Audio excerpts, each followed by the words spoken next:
Osogbo groves in particular has remained more or less pristine.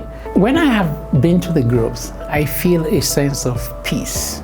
And then out of nowhere, you see these majestic, beautiful sculptures, and you just stand there totally stupefied. And it's like I feel a sense of elevated being. And you just commune with nature, with whatever you perceive God to be. These artworks were created by Susan Wenger, an Austrian artist who lived in Nigeria and made Nigeria a home, but working with local artists from Osogbo. And together they created this magnificent interpretation of Yoruba heritage and folklore.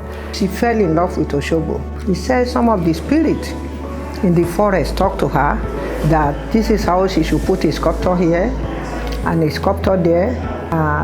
It's her work that we are following the footsteps.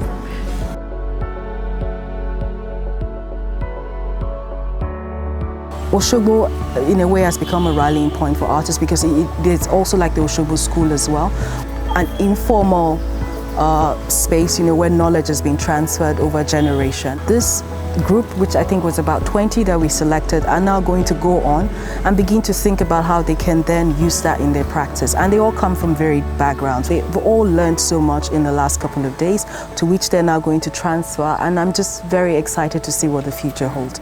From this work, many more people will get to enjoy and experience the groves without having to go there, okay? Which we would not be able to do without this kind of collaboration.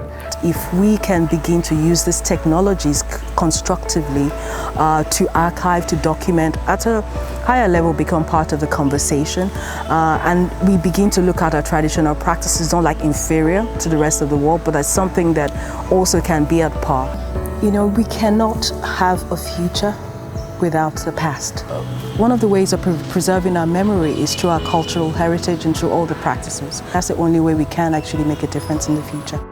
And what I hope that the younger people would see is that they belong to a race with a proud heritage.